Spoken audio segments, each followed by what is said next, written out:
I mean, that's the big question. I mean, if what these mystics talk about do correspond to some kind of actual truth or some other reality, or I should say another perspective on our reality, then, I mean, that's the most beautiful and important thing that could possibly be, right? I mean,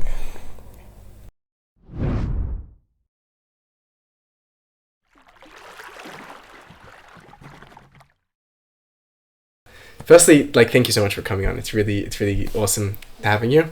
thank you for having me. Yeah, it's an absolute pleasure. Before anything starts, I've just been, as a fellow fan of religion, I've been following your channel, and your content is absolutely phenomenal. Absolutely, like, top class.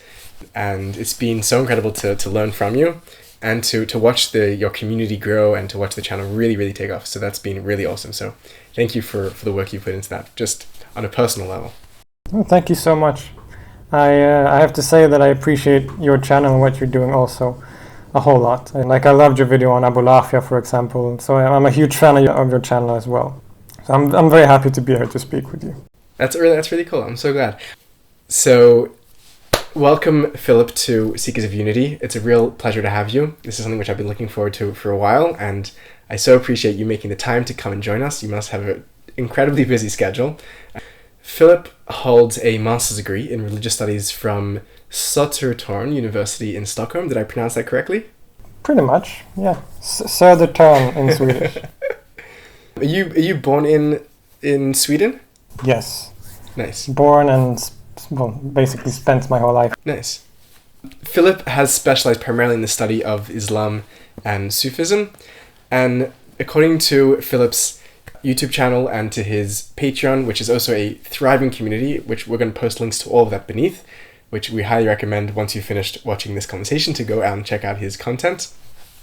Filip writes that religion is a significant factor in society, both today and historically, and yet people generally know very little about it outside of their own traditions. And it is Filip's firm belief that if religious education is improved and religious literacy in the world increases, there'll be more room for discussion, tolerance, and understanding. A sentiment which we over at Seekers Unity definitely agree with, so we could second that. Filip, for that reason, started his fantastic channel called Let's Talk Religion, with the aim of increasing religious literacy in the world by exploring subjects within the fields of religion and religious studies from an academic, fair, and unbiased perspective. And we hope to get some of Filip's fair, unbiased, and academic perspective on the topic for this conversation, which is going to be comparative mysticism, which we'll introduce in a moment. And I have to say, just personally, besides for all of this professional jargon, I find that, Filip, you have a really clean way of presenting very complex topics. I find myself, I tend to make things that are simple complicated, and you take very complicated things and make them simple. And it's a real skill, and I really appreciate and look forward to that perspective being brought to this topic, which we're going to embark on, which I think is a complex topic. It is. On the side, somehow he also has time to be a musician and a songwriter, and he has a thriving channel. I don't even want to say how many subscribers there are, because by the time I put the video out, I know the numbers are going to be so inaccurate because of how quickly it's growing. But at the moment, there's close to 70,000, and if you close your eyes for too long and open your eyes later, it's going to be at 80 and 90, and it's just growing incredibly. And it is so cool to see that people have the attention and the interest and the passion and the will to come and sit and listen to really high quality academic presentations of religion. I think there's a narrative in culture today where people don't have attention at all, and people need 2-second clips. And I think that you, along with the other people that are creating amazing content, are proving that wrong, that people really have the interest and the desire for real, serious content. Congratulations for doing that. Thank you. That was a wonderful presentation. Thank you. I'm so happy to be here. My pleasure. Okay, so we had a very brief email exchange about what we would talk about in today's conversation, and I thought that the most apropos point of contact or crossover between our interests would be the topic of comparative mysticism. Sure. At the channel over at Seekers of Unity, we're very interested in exploring history and philosophy of mysticism, and you have taken a great interest and a great degree of erudition in your presentations on some incredible mystics throughout history.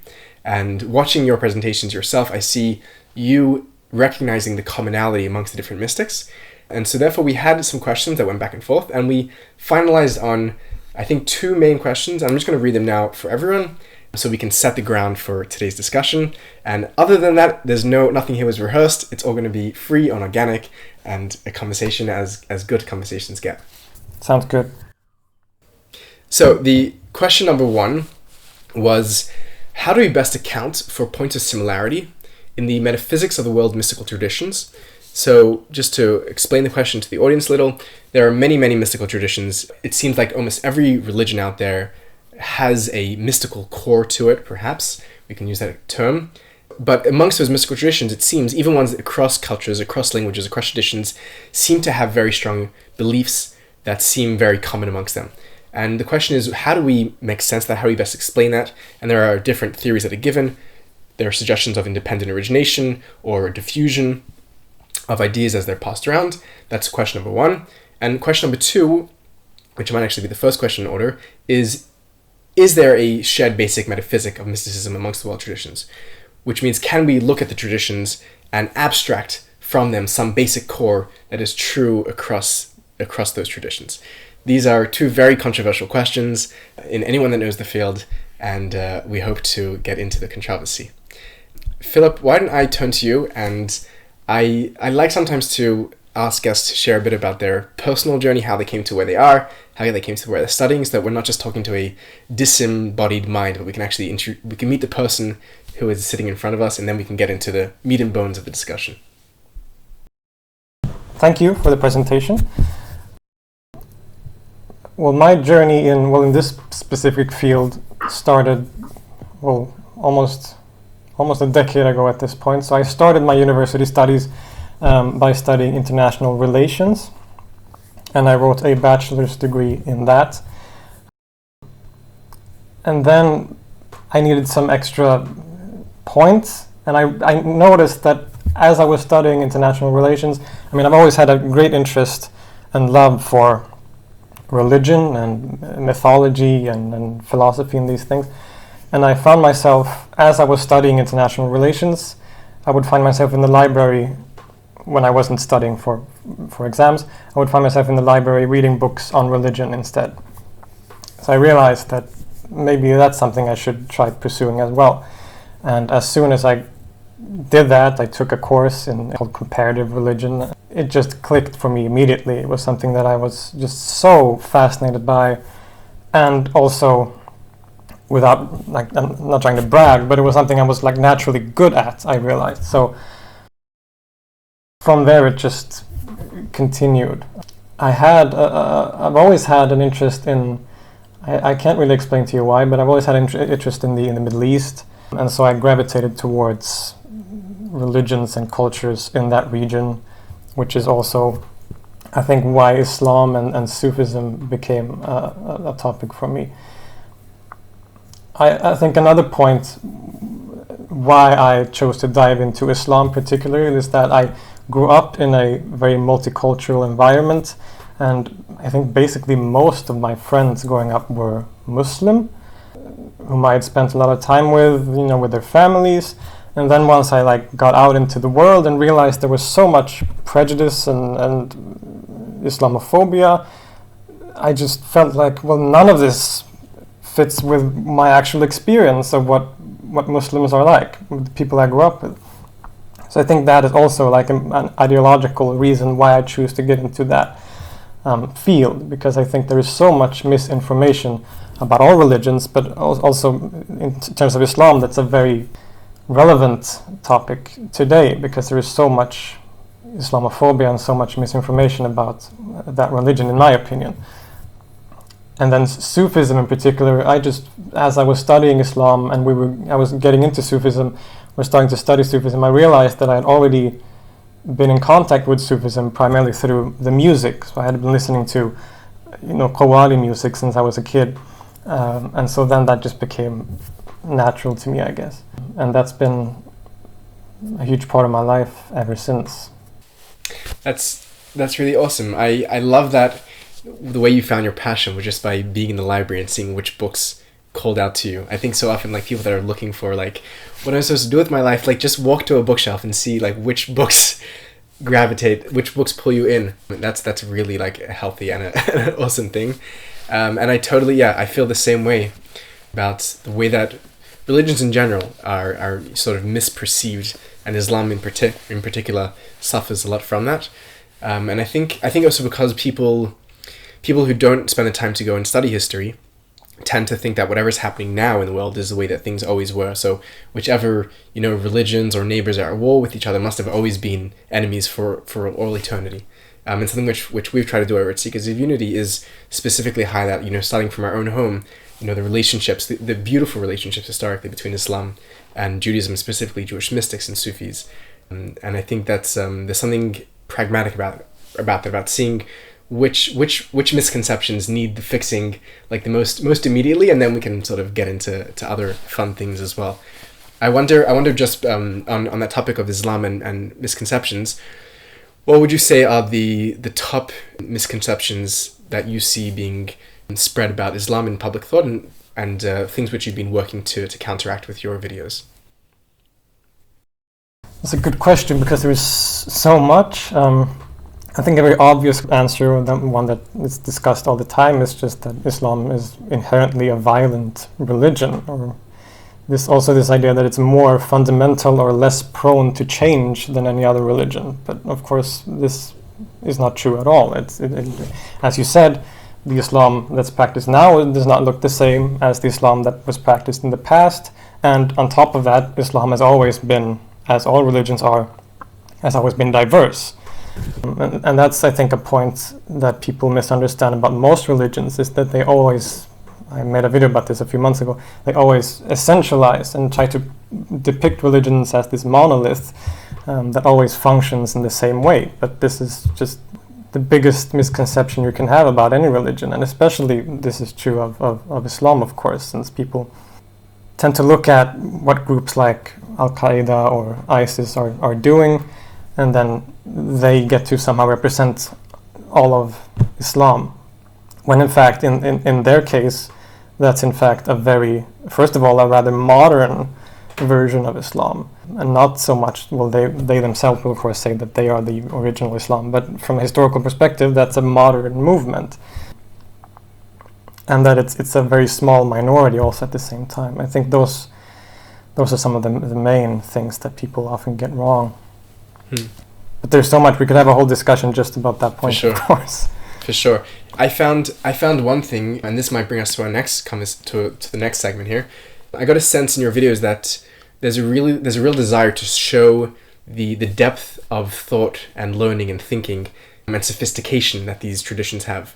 I think a lot of people, we live in a world which is largely secular, and secular people, when they look at religion, they're like, oh, whoever believes in that must be an idiot, a fundamentalist, just not educated or not intelligent.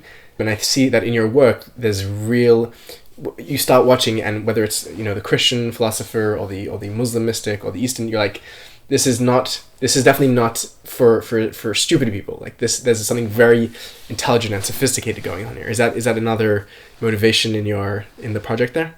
Absolutely. That's also one of the main themes behind what I do with the channel, of course. As you said in your presentation, I think the religious literacy generally is or the discussion about religion generally in the world is just terrible by most accounts. People, even discussions between atheists and people who are religious, there are good arguments on both sides, but they always argue, they never actually meet in the discussions, because the atheists don't understand the complexity of what people who follow a certain religious tradition actually believe, and vice versa. The religious person perhaps doesn't understand the complexities of what an atheist believes. I'm generalizing, of course, but I think people just tend to talk across each other, and there isn't really this appreciation for, these religions have been around for thousands of years for a reason, and people weren't stupid 2,000-3,000 years ago. I think this is very much a post-Enlightenment kind of idea, that somehow pre-Enlightenment people were stupid and now we know better.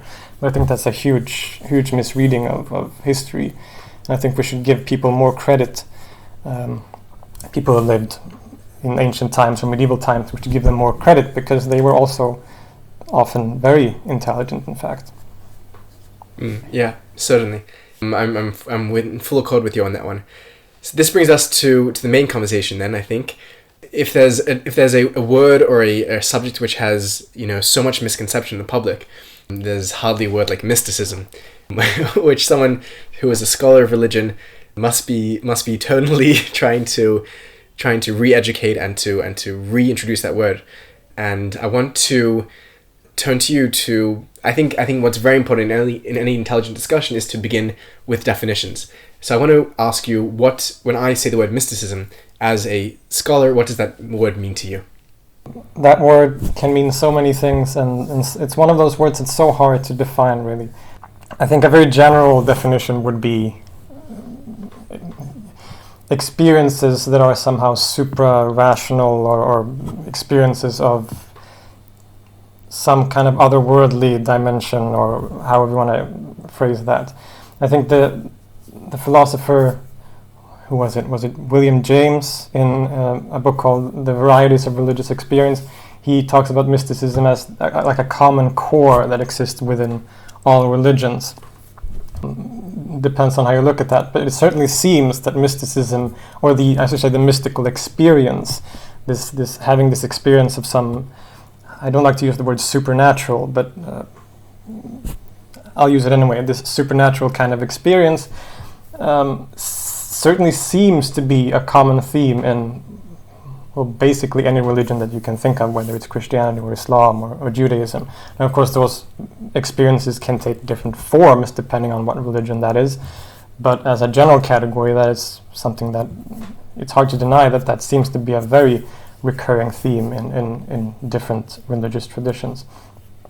And that would be, and then of course there's the discussion about, perhaps what we will get into in this discussion, which is the kind of mysticism that often have these very common themes within themselves. So, as we talked about previously, the ideas of oneness, of being at one with reality, and the dissolution of the ego, and all these things are also recurring themes. We're probably going to get into that pretty soon.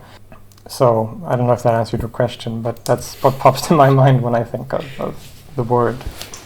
Yes, no, it's definitely a definition which bespeaks much reading and thinking and learning, and a care for the complication of the word. It's interesting that the first thing that came to mind was the mystical experience, and I actually do want to establish some shared groundwork here, so we're talking about at least the same thing. Before we launch into talking about comparative mysticism, we should have a shared definition of mysticism. I think that for a long time there was a heavy emphasis in the literature, both in William James and in in Huxley, where there was a lot of focus on experience of the mystic, and that was very vogue. The definition which I've gravitated to more recently, which I think has come out of a bit later scholarship, I'm curious to know what you think about this, is to not just put all of the weight of mysticism on the experience, but to see it as made up of at least three parts, which is the experience, the theory, and the practice. So there is some sort of ecstatic, contemplative, unitive, visionary experience, and then there are the theories, the metaphysics, the theologies, the mythologies, the sciences that are built usually with that experience, or trying to reconcile that experience with our ordinary reality. And then the practices, both the techniques, the praying, the trances, the dances, the fasting that bring one to the experience, and the ethical practices that lead from that. And so that's maybe a bit more of a more inclusive definition of mysticism. What do you feel about opening that definition a little to experience, theory, and practice? I totally agree with you. I think that's also often a misconception when we talk about mysticism, is that it's all about strange visions or these profound experiences necessarily.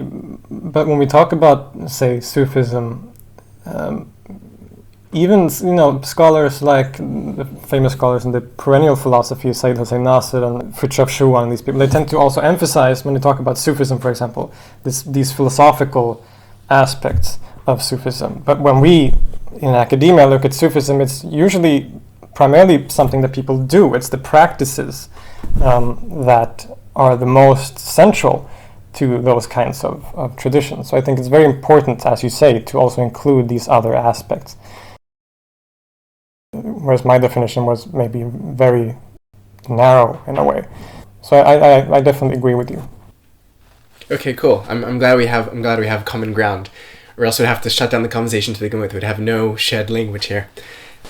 So the question then is, now that we've broadened the the definition a little, I want to, before launching into the questions that we emailed about, I want to maybe try and narrow things back in. And I know that you yourself have done a great job educating against essentializing in religion, and that video that you mentioned, which I've watched at least twice, and which I'll post a link to in the description, I think is a must watch, where we tend to talk about religious categories because religion is typically conceptualized as something very absolute and God-given. Even when we try to talk about it academically and secularly, we still maintain those categories. And we have to realize that, no, like, as third-party, like, you know, non-partisan observers, we can't be talking about it in these absolute categories or these essentialistic categories. But I do want to propose something, and this is sort of my own feeling when it comes to mysticism, and I want to see if this is an operable definition moving forward. That once we've opened it up to the experiences, the theories, the practice, the communities, the histories, if there's some sort of core element, I know already language that will be giving people red flags, if there's some sort of core element that does connect all these things to make them all fall under this umbrella of this term mysticism, I'm strongly of the opinion that it is the unitive aspect, or that phrase in the positively or phrase in the negatively, the non-dual aspect. There's some sort of unitive or non-dual aspect, and that can be expressed in many ways. It can be expressed as you said, an ego death, which is where the sense of the separate self dies, or it can be expressed in the sense of the end of the subject-object dichotomy. It can be expressed as a unification between the self and nature, the self and God. There's many, many ways, and I'm not precluding the expressions of that, but I think that in every experience, in every philosophy, in every practice that we genuinely refer to as mysticism, there's something of the unitive or the non-dual there. Is that something you would agree to? As you said, I would be careful to make any absolute statements in that regard. I think there are examples of mysticism where that may not be as central, or that may not be a feature, but I think definitely that is such a common theme across everything that we usually call mysticism that I wouldn't be totally against having that as as part of a definition for what mysticism is, or what unifies all these various things that we call mysticism, because I think that, as you say, that is definitely one of the kind of expressions that we find the most, and that's also what I talk about this a lot on the channel. Like, you can't ignore these similarities in terms of especially that aspect, whether it's Ibn Arabi or it's Echad or it's Zhuangzi in China or whoever it may be. They're always talking about unity and oneness and, you know, non-duality. That may be a modern theme, or what am I looking for? A modern term. I'm not sure it is, but definitely the unitive aspect is a recurring and very important aspect of what we call mysticism. I'm glad we can agree with that, and yes, I know from watching your content that you've done an incredible job at explaining and elucidating those unitive and non-dual aspects in those traditions. You did, I think it was in a video which is over an hour, just on the concept of wahdat al-wujud in Sufism, which I think was an absolutely stellar piece of content, and really highlighting that really core idea. I'm just curious on something that you said earlier. Can you think of any examples of things that we consider mysticism that aren't somehow fundamentally concerned with unity or non-duality? Now you're putting me in a difficult spot here. I never said it would be an easy conversation, Filip. Well, I guess... I mean, we spoke about your video on Abulafia earlier, and Abulafia certainly seems to be talking about unitive experiences. But I think one could argue that there are certain thinkers within and you're much more knowledgeable on this subject than I am, but certain figures within perhaps Kabbalah where that isn't as, I mean, correct me if I'm mistaken, because there is this discussion in Gershom Scholem versus Moshe Idel, like, is there this idea of the mystical unity in Abulafia or not? Because Gershom Scholem argues that doesn't exist in Judaism, whereas other people do. What do you feel about that? Am I mistaken in that regard? No, that's an interesting point. So I'm actually I'm glad you brought that up, because it's something which I haven't discussed for a while, but it's something which is close to my heart. Just to fill in the listeners with what's going on here, in the academic study of Jewish mysticism, there was an early kind of academy under the Wissenschaft des Judentums, like the German scholars of Judaism, but they didn't really have much love for the mystical side of Judaism. That was really a side which they tried to sweep under the rug. It kind of embarrassed them, because they were trying to present themselves as Enlightenment German scholars, and having this mystical side to Judaism was not exactly exciting for them. But then there was one scholar, German, but who later became a professor in Israel, Gershom Scholem, who really began the academic study of Jewish mysticism as it's known today, with his most enduring work is the Major Trends in Jewish Mysticism. And Scholem is famous or infamous for arguing that in Judaism we don't have a category of unio mystica, where the mystic, the practitioner, the individual, the soul, whatever it's conceptualized, unites with the divine, either unites or identifies, where that doesn't really happen. At the most, the mystic can encounter the divine, can be in the presence of the divine, but never really becomes one with the divine. And that was a very authoritative voice in the field, and many scholars outside of Jewish mysticism who would need to rely on scholarly work for Jewish mysticism would turn to Scholem and Scholem's categorizations. So, for example, William Stace, in his philosophy of mysticism, he excludes Judaism from the pure mysticisms, because it doesn't have a unitive, it doesn't have a unio mystica to it, where the mystic unites with God.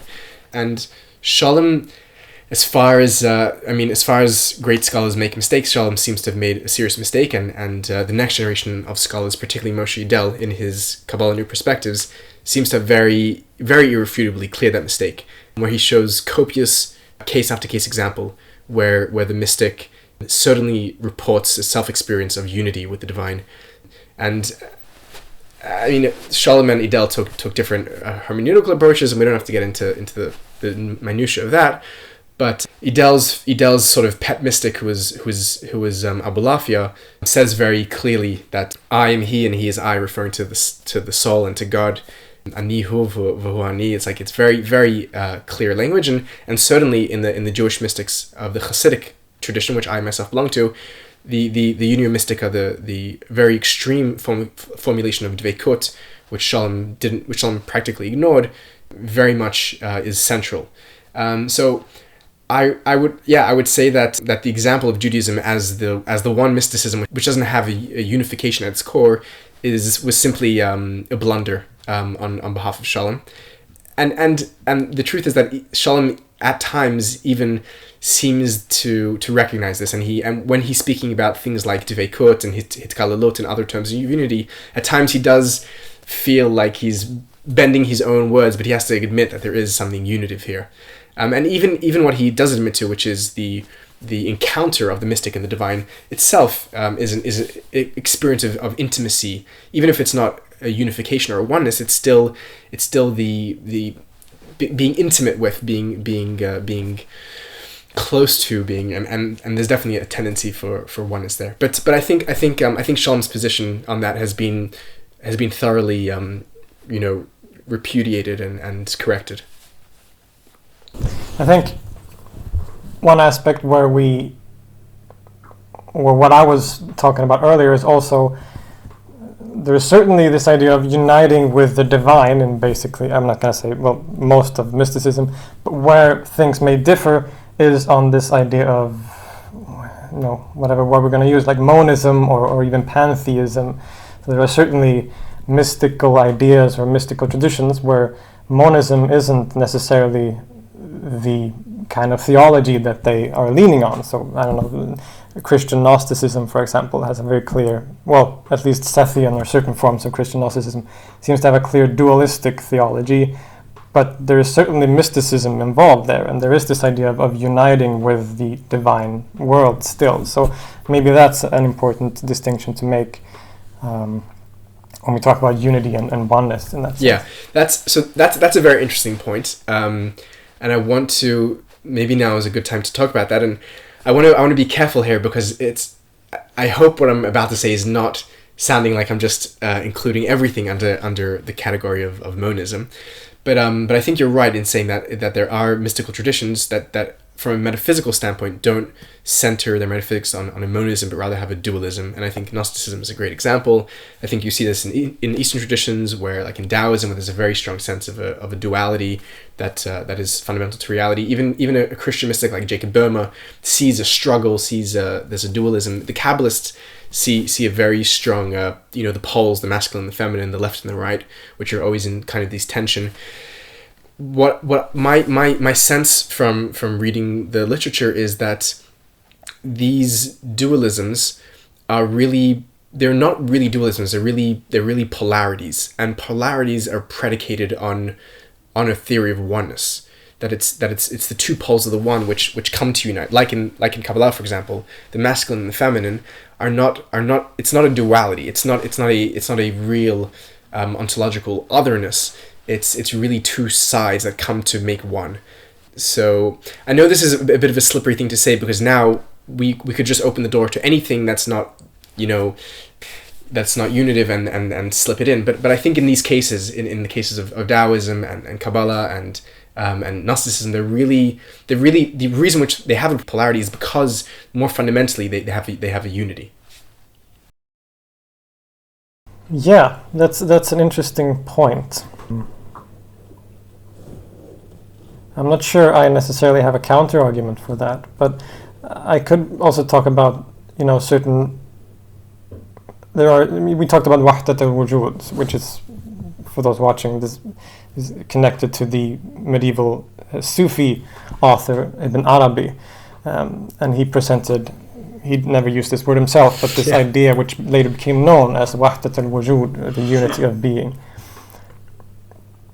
which is this idea that God is all that exists, and the creation is a manifestation of God's attributes, and God is being, and the being of creation is God's being, and all this. But when this idea seems, I don't like to use the word pantheism, because I probably have a more narrow definition of pantheism than others do, but it certainly is a kind of monistic idea. And within Sufism, which is generally thought of as a mystical tradition, there are many schools or individuals who are very hostile towards that kind of idea and want to maintain this strict difference between God and creation. This has been one of the most sort of hotly debated dichotomies in Sufism historically, I think. And so I think that's one example of how there could be that kind of difference in terms of the language about unity when it comes to different mystical traditions. I mean, most Sufis and even Muslim philosophers talk about uniting with God in some way, or uniting with the intellect, but they sometimes seem to mean different things, whereas Ibn Arabi or some of his school would say that, well, no, everything is God, so when I'm uniting to God, I'm just realizing what always was true, whereas others, I'm trying to think of an example, even someone like Al-Ghazali would probably say that, no, it's more about, as you said previously, it's about being intimate with God, but God and creation still has this very strict separation, in a sense. Yeah. I don't know if I'm. No. I think that's an interesting point, and I want to respond to that. I think that notion of the even the mystics themselves, who will argue very strongly and heatedly for a distinction between the creator, let's say, and the created, at least in the traditions that have a creative deity. It seems to me that what they're doing is very standard practice of mysticism. And even someone like Ibn Arabi himself, even when he's speaking about God in the most unitive terms, will still speak about the creation's relation to God as huwa la huwa, where it's both he and not he, or he insofar as. This is a term which is used so much amongst the mystics. And this idea of sort of a dual truth, there's an expression in Yiddish that's used amongst in Hasidic circles, of svetzich v'meret, that it depends on which level of ontological reality we're talking about. There's the Kabbalists or the Hasidic thinkers speak about the yichud elah and the yichud tata, the perspective of the divine and the perspective of the created. Where from the human's perspective, there's always going to be an otherness, and we're not omniscient and omnipotent and omnibenevolent. We just don't have those things. But from the divine perspective, where we really must say that there is nothing other than the divine, because to say that there's something other than the divine is just heresy for the mystic. From that perspective, yes, it is one. So I think that this is like orthodox amongst the mystics, East and West. In the East, they call the true truth doctrine, where there's a real reality from our perspective, where we're not the divine, we're not the all, we're not the whatever the all is, whatever the absolute is. And in the same breath, from the other perspective, from the bird's eye view, we really are that thing. So I think this separation that you're posing between let's say someone like Al-Ghazali and Ibn Arabi is something which they would both really agree on. That's a very good point, because that is indeed, we're talking about commonalities between different mystical traditions. That in itself, I would argue, is one of them, that there is this kind of paradoxical language when talking about these things. We are God, but we are also not God at the same time. That's something that Ibn Arabi talks about, that Echad talks about. It always seems to come back, this kind of language. And even when we read someone like Ibn Arabi, he clearly states in his writings that when he writes his different treatises or whatever it is, he will state that some of them are written in the language for common people, others are written for theologians and philosophers, and some are written for experienced mystics. And you can clearly see a difference in language, where in writings that are aimed at regular people or theologians, there isn't that sort of unitive aspect, or that oneness aspect isn't emphasized or isn't as clear at all. Whereas in those more exalted treatises, that is everywhere. But I think that's because he, or people like him, expect his audience, if they are these experienced mystics, he expects them to already have gone through these stages of realizing that, well, God is different, but God is also the same at the same time, so they don't misunderstand what he's trying to say. So I think your point is very, very true. I'm actually reading right now about Shankara, because I'm looking to do a video on him soon. And the true truths idea is also central there. That on one level, he talks about the Lord, Ishvara, and God, and how he created the universe. But on the other hand, from another perspective, none of that's true, because everything's the Brahman. Yes. And that's another very interesting point of contact between these mystics. I'm glad we agree on that as well. Okay. I'm curious to know, what are your feelings towards talking about this vague category of mysticism? Is it something which you find at all to have any persuasive purchase, either something which has a truth or ethical value or beauty to it? I mean, it certainly often has aesthetic value. The way that mysticism is expressed in poetry and music and all this is valuable and beautiful, regardless if it's true or not. I'm a bit on the fence about how much I believe that some of those things are true. I think I tend to gravitate towards this idea that I do find these ideas compelling enough that I'm somewhat convinced by what some people say. And I think, that's the big question. I mean, if what these mystics talk about do correspond to some kind of actual truth or some other reality, or I should say another perspective on our reality, then, that's the most beautiful and important thing that could possibly be, right? I mean, especially if those aspects of love and compassion, which seem to be, again, aspects of this mysticism that are always recurring. I mean, that's also incredibly valuable, I think, especially in the world today, which is very materialistic, or tends to be a lot of the time. And people often view the world as very dark and dead, and it doesn't care about us, and maybe it doesn't, but I think in that sense mysticism could definitely have a lot to offer us. Maybe whether it's true or not, I think it gives people a way of looking at the world that I think is a lot more constructive and useful than a lot of the common narratives that we see today. Yeah. That's my position on that.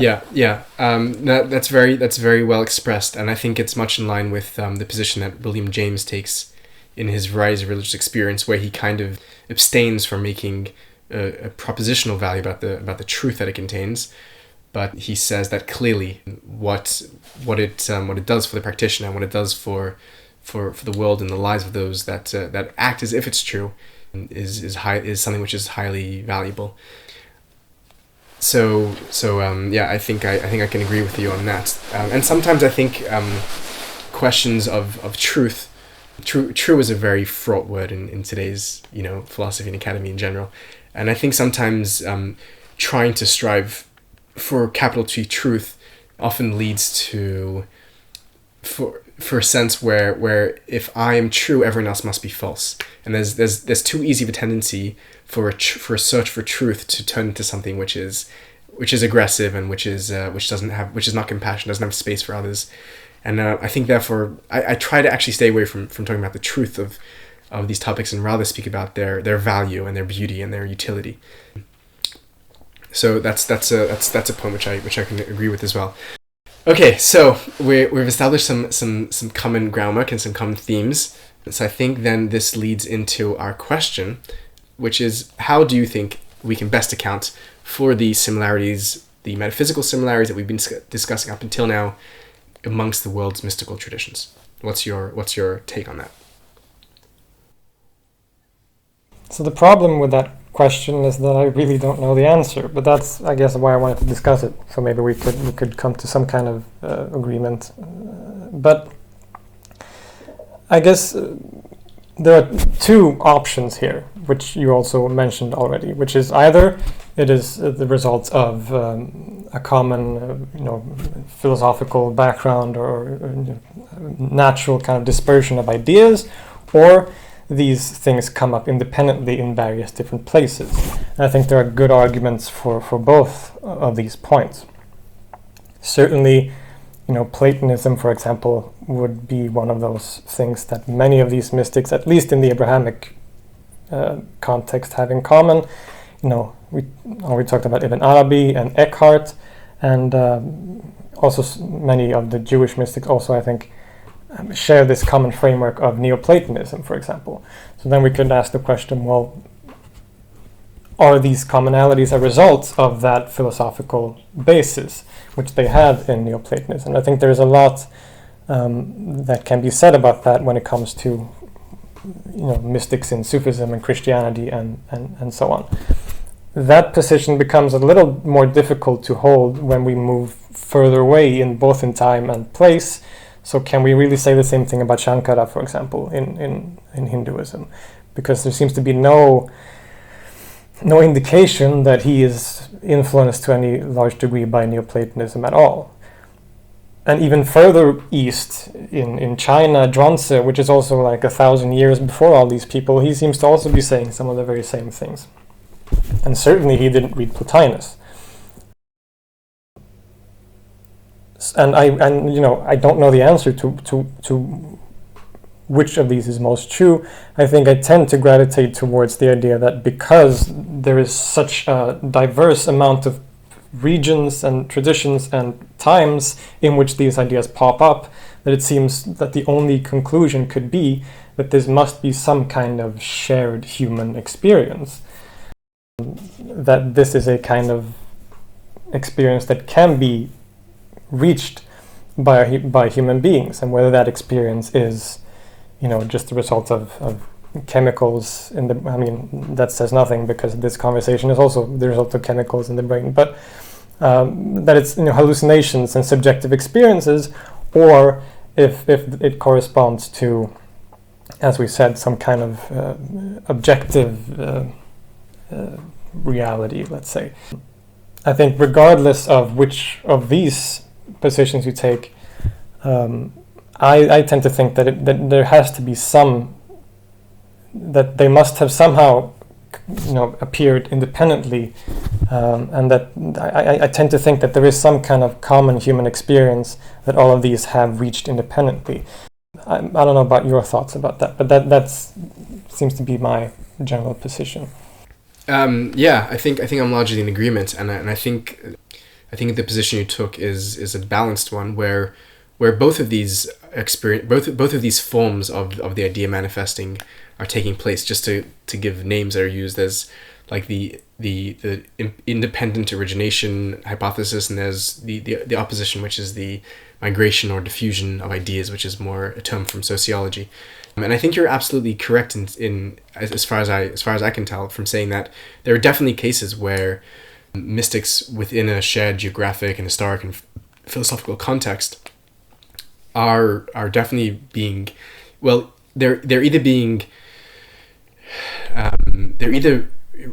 receiving ideas from a shared source, or they're using a shared philosophical structure to express their own ideas. That's another way. Even amongst the Neoplatonists, let's say, which would connect people as far apart as Ibn Arabi and Echad and Ibn Gabriel, they, a Jew, a Christian, and a Muslim, I think there's still a valid question of, are they simply just taking Neoplatonism and translating it into their own religious registers, or are they taking their religious experience and translating it through the register of Neoplatonism, in this example?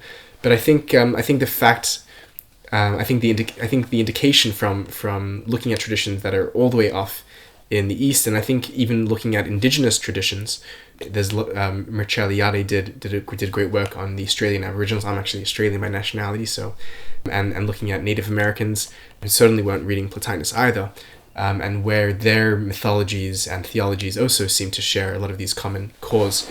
That would definitely indicate that there's some sort of independent origination. And I think it's true that you said that just because there's an independent origination, doesn't therefore conclude that there is some sort of metaphysical reality that they're all pointing to. I mean, the fact is that we all share certain basic biological structures as well, which can give rise to these things. I just want to maybe complicate what you said a little about the question of objectivity and subjectivity. I think that one of the things that the philosophical mystics do is, in their sort of crusade of breaking down binaries and dichotomies, they also tear down the distinction between the subjective and the objective truth or knowledge, which is predicated on a separation of subject and object. And for them, they may not see a truth in there or a truth out there, or they may not see, sort of to use a different terminology, they may not see a truth in the world outside and a truth in the mind inside as two different things. Typically, they see that there's a fundamental unity where the mind is constructing reality and vice versa, or however it's phrased. So I think that might be an interesting point as well. That becomes a bit more complicated amongst the philosophical mystics, which would mean then that once we can establish a sort of even a subjective universality of this experience, that may be enough for the mystics, because they may not see a real distinction between subjective and objective knowledge or truths. Absolutely. One very interesting point about that, again, this idea of the subjective experience and the objective experience being, or the dichotomy between them being collapsed. There's even an example of this in the Arabic language, where the word for being or existence is wujud, and the literal meaning of, or the root of that word means to find. So which connects the idea of existence and being directly to awareness and consciousness in a way. And of course, people like Ibn Arabi just loves to use that in his writings.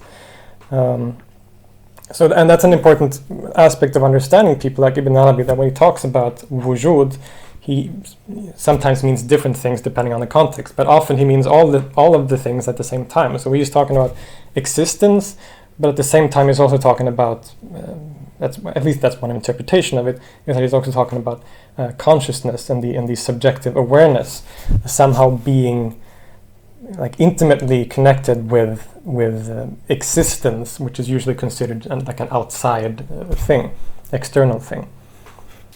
Right. It's interesting because I think in sort of popular philosophical discourse, we attribute the sort of the genesis of this subject-object distinction to Platonism. In fact, where Plato has his theory of the forms, which gives us some sort of objective universals out there, and we live in sort of the cave of shadows, and if we can get beyond our subjective, we can come to the real truth out there. And yet, Platonism via Plotinus is so influential on Western mysticism. Is that? Do you think that's an odd coincidence that the very person who perhaps bequeaths to Western philosophy this strong distinction between inside and outside, true and phenomenal, also gives birth to mysticism in some sense, or a language for mysticism? Well, I think that's. I'm no expert on Plato, really. So sometimes I don't know if I should try to dive into things that are too complex and are beyond my knowledge. In first century Jewish rabbinic canon, that siyag l'chachma shtika, that the sign of the wise man is when he's silent. Was it Plato also who... I know that Al-Ghazali said this, but for some reason I connect this to Al-Ghazali, but I think maybe Plato expressed something similar.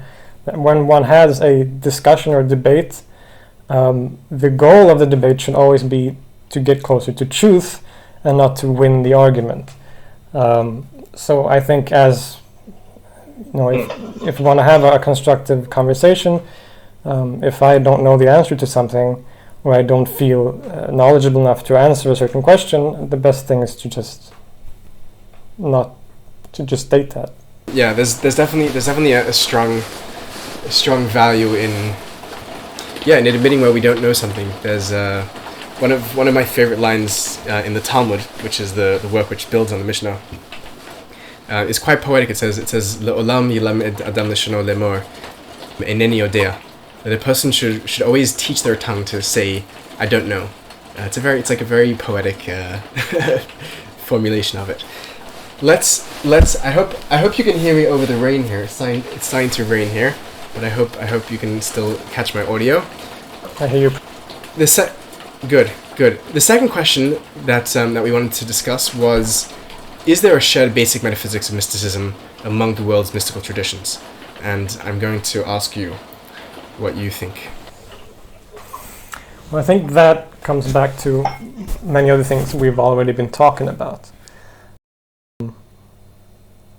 That when you read Ibn Arabi and you read Echad, I'm doing the perennialist thing now, I'm picking out the five mystics, but when you read these Ibn Arabi and Echad and Shankara and there are these things that seem very similar, that which one should I pick first? That there is this absolute, perhaps, and this absolute can be expressed in many different ways. Sometimes it's the absolute, sometimes it's the nothingness, as in Eckhart, for example, or in certain forms of Buddhism. And that's another paradox, of course. Paradox, for that matter, is another one of those, but that's maybe not a metaphysical idea. But that there is this absolute reality that is somehow not different from the reality that we experience.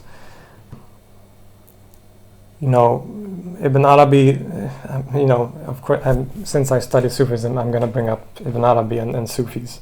Ibn Arabi again talks about God as being as being a wujud, as pure being. There's no being aside from God. So any being that creatures have doesn't belong to them. It's God's being.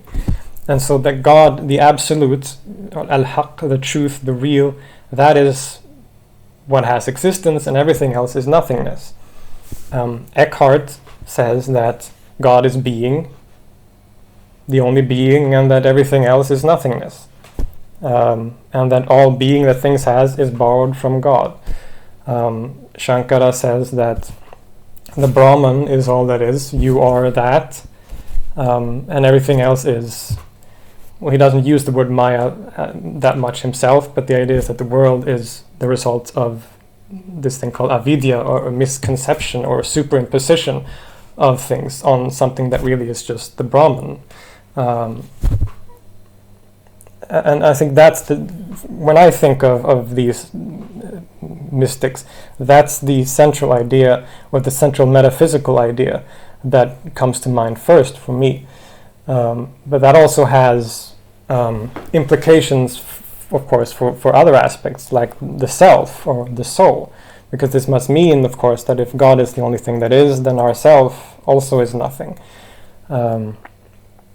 Or really that when the illusory idea of ourself is destroyed, the idea of ourself is simultaneously shrinked and also expanded, because the more we are not what we think we were, the more we are everything else. I guess those are the basic, or the most central, for me at least, the most central metaphysical ideas in mysticism. I don't know if you agree. That's very interesting. That's definitely a strong theme. I'm just curious. Is there a to translate it into a Western philosophical context? Is there a metaphysical Western position which you think would correspond to that notion that you've described across the traditions? I mean, I can think of that's pre-Socratics, but there's Parmenides. There is I think there are certain readings of someone like Plotinus that seems to also propose some of these ideas. And I would, of course, count Eckhart and the people of his tradition as being Western mystics as well. But I'm not sure. Do you have a counter argument based on? No, I'm just curious more to get a sense of the actual metaphysical proposition that you're pointing to. Right.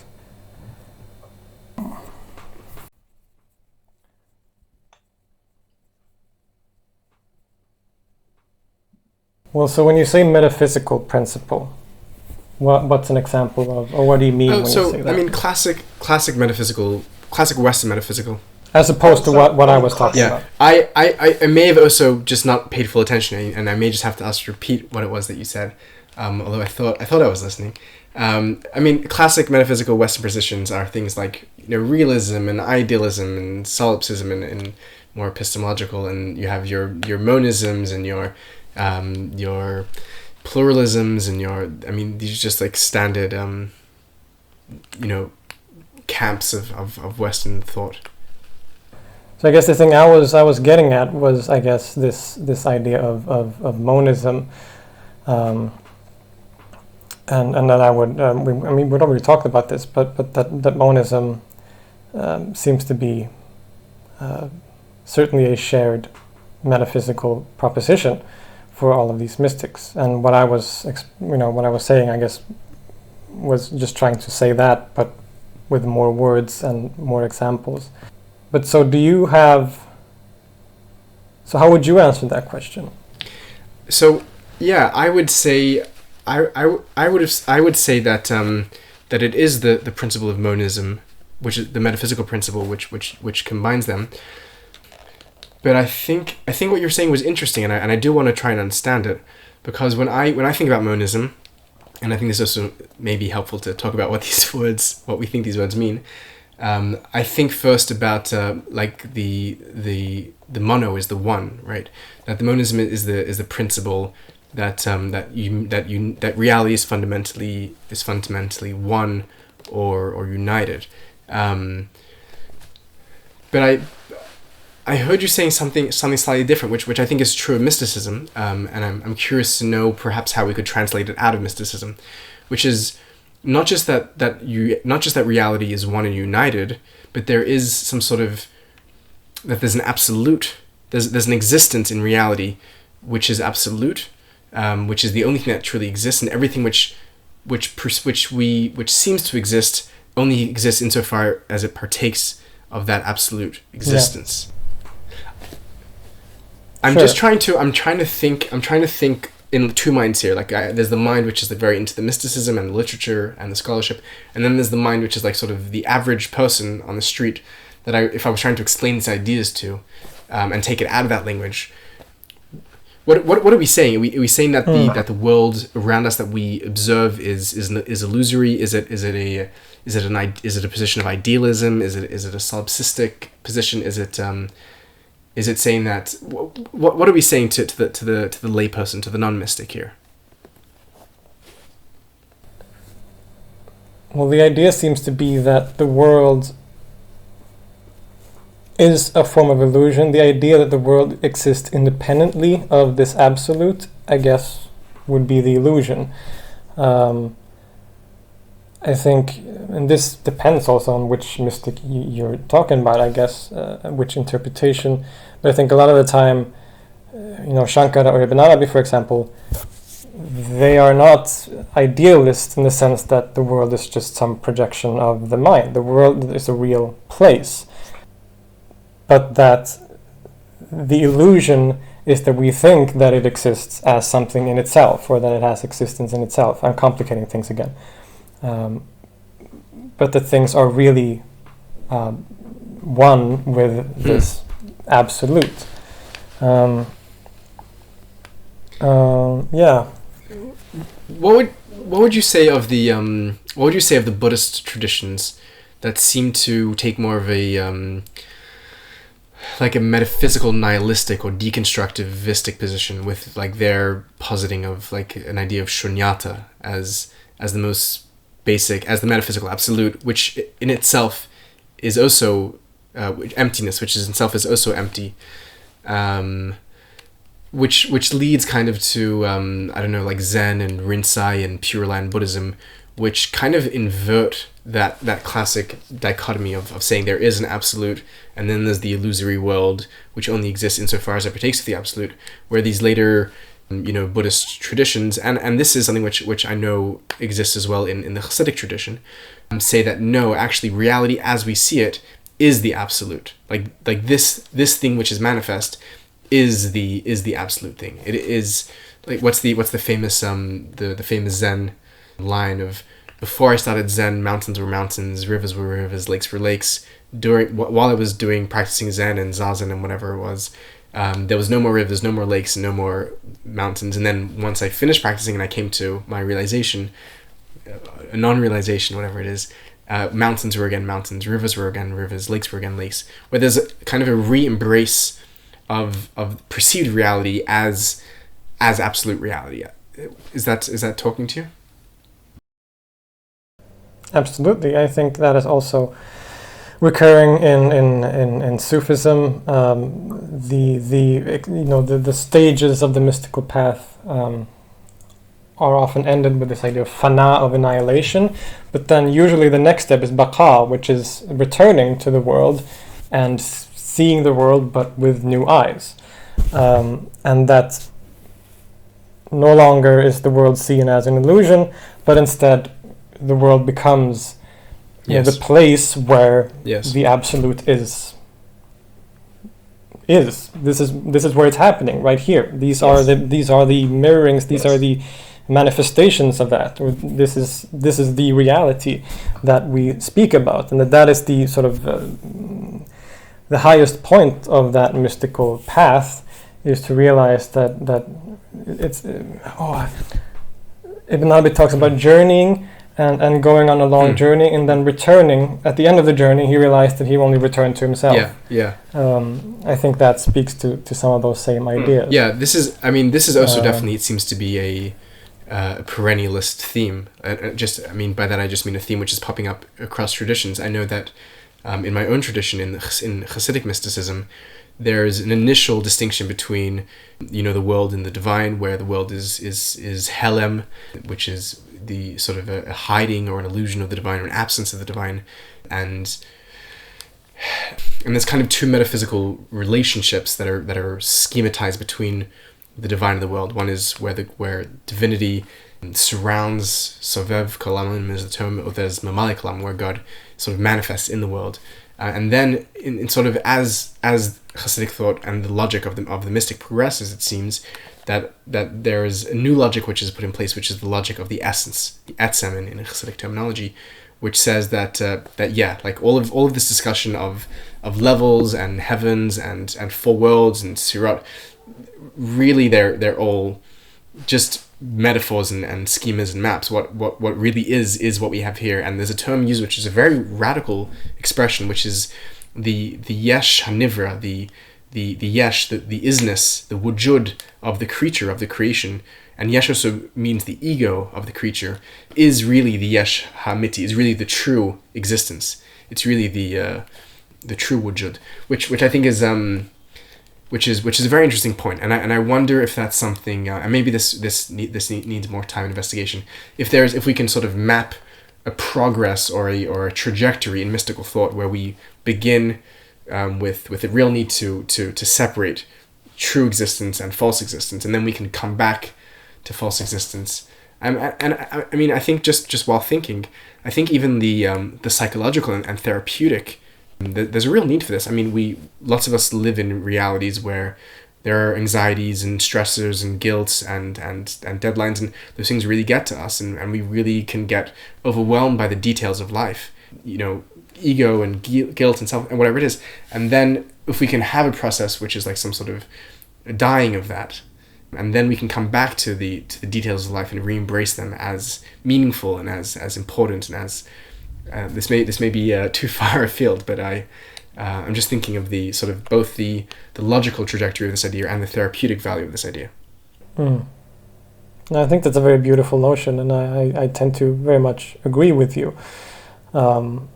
It's like when you have to take a step back to get a clearer picture of what you're actually looking at, and that seems to be the theme here, that you go away from the world in order to eventually come back to it, and that if you never come back to it, the journey is never finished. Yeah. In many of these mystics that we've been talking about, I think people, there seems to be sometimes this idea that the mystics have a negative view of the world. And certainly, one can argue that some of them do. But I think a lot of the time, what they do is they actually, when you get down to it, they place a very large value, or they give a large value to the world. You talked about in one of your videos, was it Jung, who talked about that, this life and this is where God experiences, or the absolute in this case, experiences itself. That also seems to be connected to this idea. And when there's this hadith Qudsi which says that God says, I was a hidden treasure and I love to be known, so I created the world that I might be known. That it is in the mystics, the sort of perfected mystic, it is his vision of the world as being God that sort of completes this process of God knowing himself, which is the whole, according to these mystics, the whole purpose of creation. And that seems to place a huge value and importance to this world that we're looking at right now. The only problem being that most people look at it in the wrong way, and they need to take a step back before being able to see it properly. Yeah. Once we look at it properly, then the world, is the most beautiful thing that is. Yeah. Wow, that's really beautiful. I think these ideas carry so much poetic weight, that bracketing all questions of whether they're true or coherent or logical, like just the sheer poetry and the beauty of being able to contemplate and try and practice such an idea, that we really are the absolute, we are the all self-experiencing in this beautiful reality. I mean, it's just a tremendously powerful and poetically compelling idea, I think.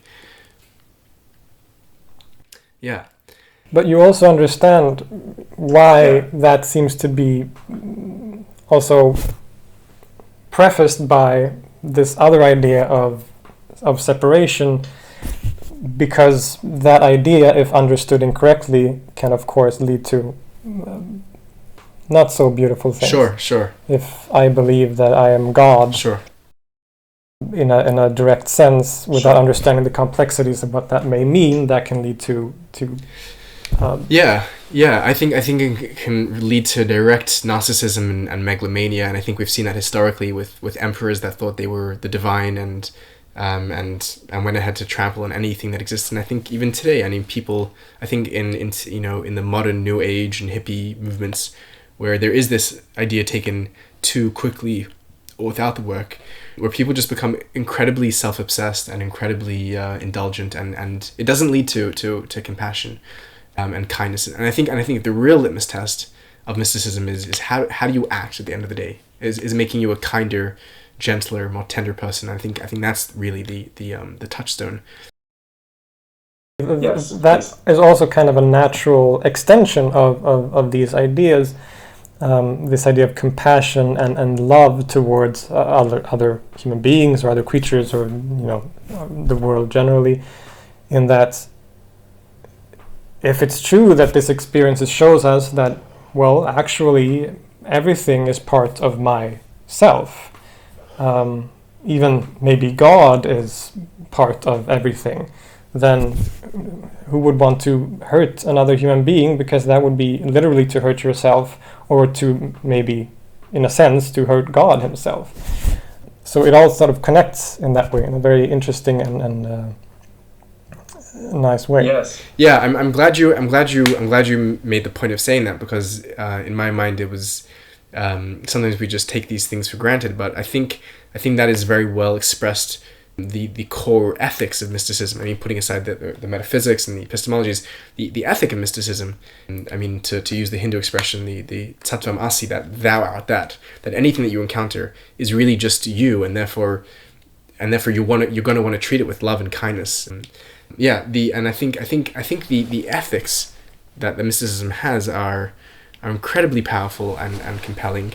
I think I first encountered this idea through reading Joseph Campbell, who takes these ideas, and I was like, wow, it's really such a I think also we live in a day and age where we don't really have a very strong narrative, a metaphysical narrative we definitely don't have, and an ethical narrative as well. If you ask people, why really do you feel compelled to act with kindness to a stranger, beyond just sort of an innate natural feeling or a society, social expectations, or the way that they've been, what's the word I'm looking for? Socialized to behave. People don't really have anything much stronger to go with, and I think mysticism actually does provide a very strong metaphysical and ethical narrative for behavior. Definitely, I think that's a very important point. I work with children at the moment, so I work at a school with 10-year-old children, and this idea seems to not necessarily this idea, but there's this sense of, we're trying to get these kids to behave and do what they're supposed to do, but why should I just tell you, take your feet off the table, without explaining to them why they should take the feet off the table? Because then I'm just some person telling them what to do and they won't listen. And I think a lot of people go through life with that kind of mindset, that they avoid doing bad things because they've been told to do so, because there are consequences to those actions. But how many would actually, if someone knew that there were no consequences to their actions, how many would actually avoid some of these things? And that's a huge ethical and moral question, which you brought up. Why should I treat someone else kindly. What's in it for me? If we only look at ourselves from that sort of materialistic perspective, and sort of modern, well, you know what I mean, this sort of prevalent idea in modern society, some would argue that there isn't any basis for some of the ethics that we have. And that, as you say, this idea that, or what mysticism sometimes, I mean, not just mysticism, I think this is in you could say in a lot of religion and philosophy generally, is that it offers an actual answer to that question. And in terms of mysticism, if we're talking about experience, it can also provide an experience that makes people understand directly these things. And we see this often with both, mystics and, I don't know what you feel about talking about that in the same vein, but also people who have experiences on psychedelics that often seem to be very similar to what mystics are saying, that they also come back from that experience with this entirely new perspective on how to behave in society, and that there's now a sort of core understanding as to why that is the right way to live. Yeah, I think that experiential component is really probably the most persuasive, because general people aren't generally robots, that you present them a good, compelling metaphysical narrative and now they're, going to behave accordingly. But when people have a deep experience that really shakes them to the core, and the example which you gave of psychedelics certainly seems to have very strong commonalities, where people that are in their own, self-estimation, right, when surveys are done and whatnot, that a real intense psychedelic experience is ranked as the top 5 experiences of one's life, along with childbirth and marriage and the death of a loved one. It's a really, really transformative experience. And there's something just to think sort of globally and didactically, like if the capacity of humans to experience something which leads them in a position of or inclines them to love, sort of how might that be, I don't know, be weaponized to make the world a kinder place, is, I think, maybe an interesting question. So I wanted to highlight something that you said, which I think is also a very strong theme across mystical traditions. And I'm not sure if it quite qualifies as metaphysics, although it probably has some implications there, which is the theme itself of there's, the way I see it, there's a 3-part structure, where there's the initial awareness or consciousness or assumption, which is the existence of the separate self and separate existence, and that can be applied, metaphysically, theologically, in every registra, that there's a real otherness in reality, and I really am just this. That's like stage 1. Stage 2 is the annihilation of that, is the fana, is the betul, is the crucifixion, whatever the tradition is using the term for. And then following that, there's the rebirth, there's the dveikot, there's the baka, there's the realization. That structure of like there's ignorance, there's the forgetting, as it's known in Islam, and then there's the experience of nullification or of annihilation, followed by an experience of unification or of being reincorporated back into the whole. That 3-part structure is something which seems really ubiquitous across mystical traditions. Would you say? Yeah, I would agree generally. Yeah, I don't really have anything to add to that. I think that's an excellent point. Cool. Maybe let's turn then. I want to turn to the 2 points of rebuttal that you made, and just discuss them, because I did have some thoughts on them today. And then I want to ask you. I feel like we've covered a lot of the mysticism topic. I want to ask you a bit about your own journey as a YouTuber and your experience there, which may be more interesting to me as a fellow YouTuber than to the audience, but I think it is interesting nonetheless. So the 2 points of rebuttal that you brought up, and if new things have come up, obviously feel free to add them, which is how do we avoid, or how do we go about this process of talking about comparative mysticism without cherry picking? And what is the impact of language with experience, of translating things into common language? I'll turn to you if you want to share your thoughts on those questions that you raised. I think there's of course a difference between religion or religions and religious traditions and mysticism, even though they are of course connected. But when we talk about the perennial school, or the perennial philosophy, at least as it stands today, the idea is often that all religions have this common core, or this common wisdom that they all share. And that is primarily where of course that critique comes in, because that seems to be cherry-picking certain people that are very similar, like Ibn Arabi and Meister Eckhart and Abulafia and Shankara, because of course Ibn Arabi and Eckhart's ideas seem very similar. But if I were to replace Ibn Arabi with Ibn Taymiyyah, there's very little point of similarity there. Of course, Ibn Taymiyyah would probably not be considered a mystic, and I think that's where maybe the core of this discussion is. So it kind of it essentializes these traditions in a way by picking out the people that seem similar, whereas if you had picked other people, maybe it wouldn't be that similar. And on the other hand, you could find other people in these different religions that say completely different things from Ibn Arabi and Eckhart, and they are also similar. So you can find other common wisdoms in all religions that are different from the narrative that is presented by the perennial philosophy. Now, on the other hand, what we're talking about today is specifically mysticism, however you want to define that. And in that general tradition, there is, of course, a lot more of the kind of similarities. But I think we should also be careful. That general point that I just made, I think is also important to keep in mind, even if we're talking about a more narrow category like mysticism. Like, how much are we cherry-picking who we choose to represent these different traditions, and what if we had picked other people, and what results would that give? Maybe that would be a completely different metaphysic, or whatever you want to call it. So I think that's an important point to raise. I don't know if you have any thoughts on that. Yeah. So I think the distinction between religion in general and mysticism in specific is an important one.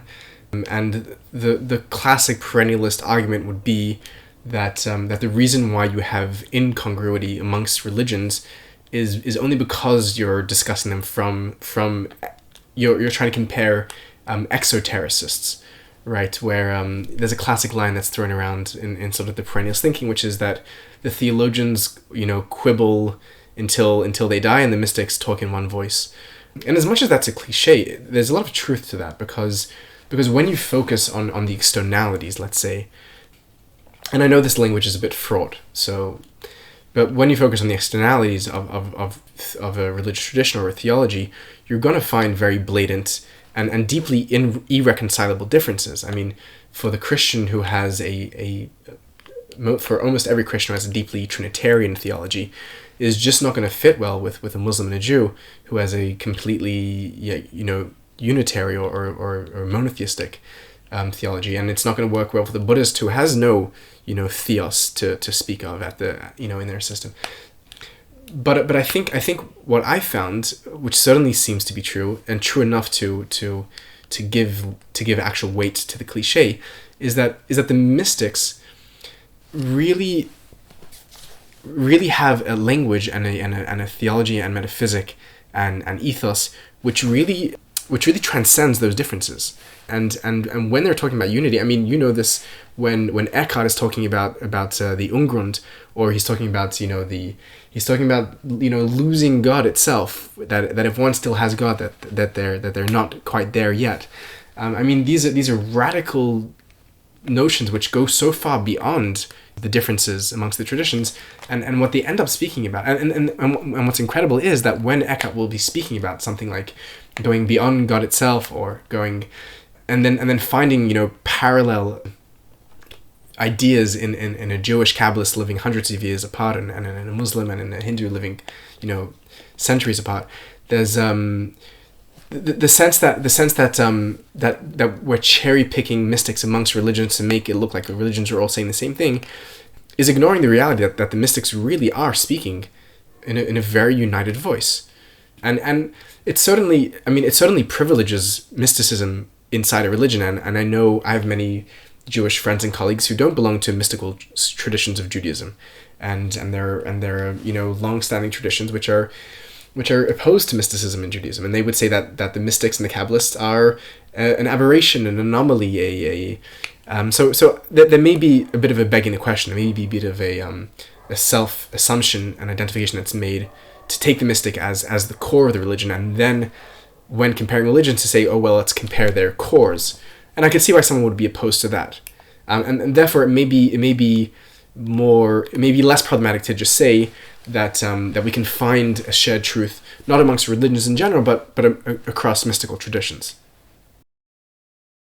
And I think many of the mystics would say as much themselves, and they do, as you say. Echad talks about breaking through beyond the Trinity and beyond God even.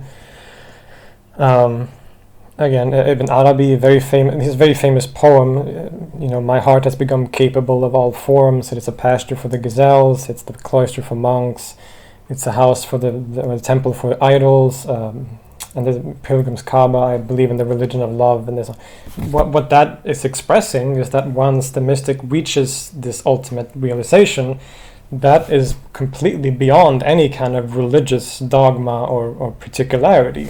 That in that stage, everything is God, whether it is the gazelle or the Torah or the Quran. He isn't saying that a religion is relative, or that Islam isn't the true religion. Of course, he very adamantly tells his followers to follow the Sunnah of the Prophet Muhammad, but he makes a distinction there between living in this world, where religion is required, and this mystical experience which somehow transcends it. The poet Shah Bistari also, who belongs to the school of Ibn Arabi, granted, but he has this great line where he says, see if I remember it, he says, when this eye of yours is no longer remaining, what place has the synagogue or monastery or mosque? Which seems to express that similar idea. We can also find that in philosophical treatises. I made a video on the philosopher Ibn Tufayl and a novel called Hayy ibn Yaqsan, which is this.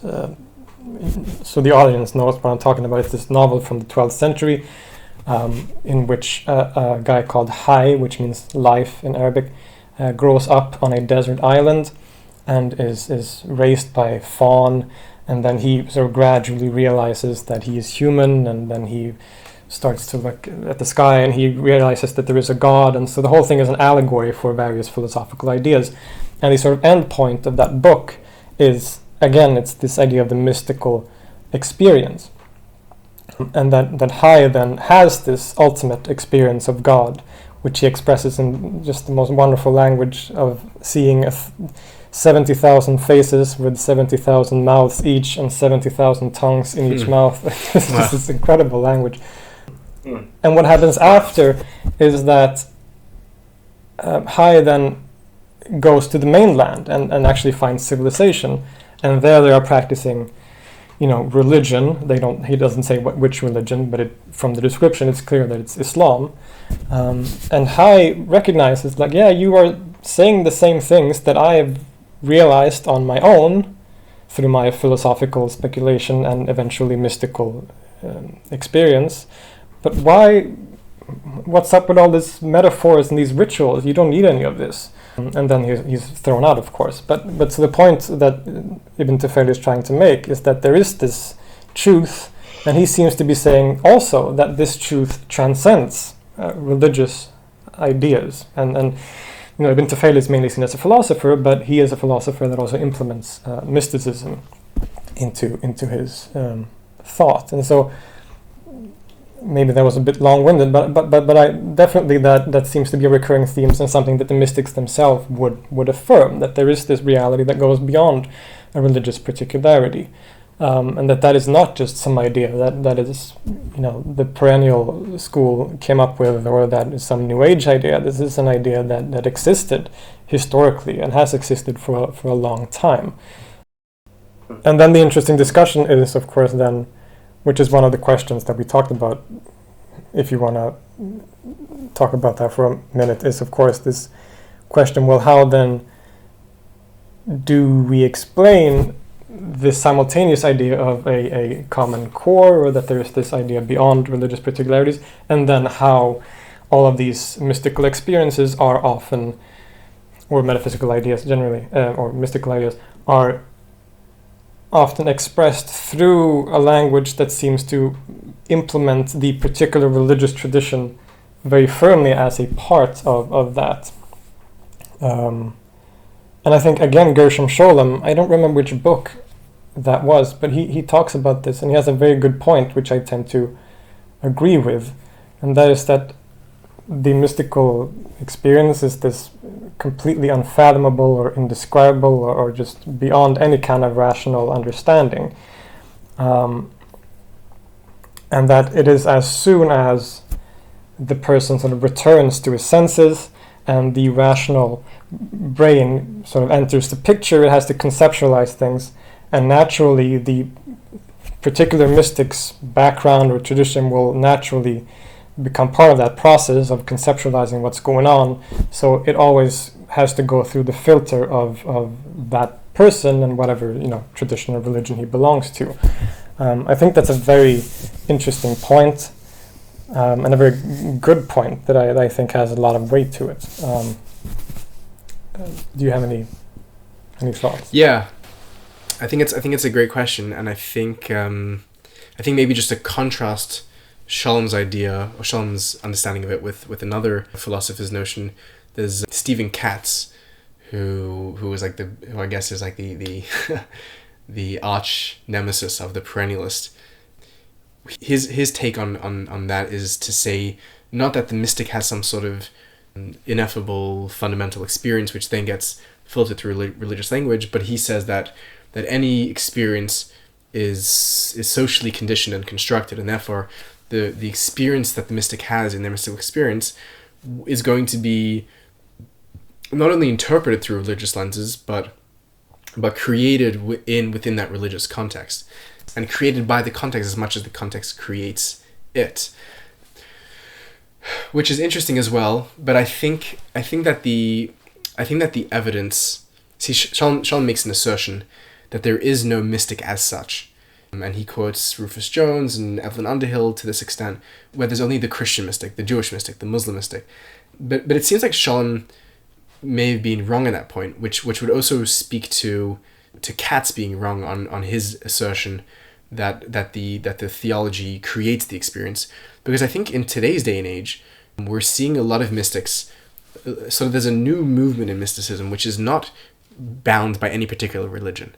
And I think both historically, like you said, where we see mystics going beyond their tradition. So a Muslim mystic saying that I've reached a state where I'm no longer Muslim, which is like an incredible thing to say, or in the contemporary scene of mysticism, which is very much fueled by substances, which we don't have to give any judgment on. We can leave people to their own discretion, but people that are having genuine, seemingly full-blown mystical experiences with the full import of the metaphysics and the epistemology and the ethics that have been in mysticism since forever, and they're not tied to any particular religion, and their experiences don't seem to be constructed by their religious notions.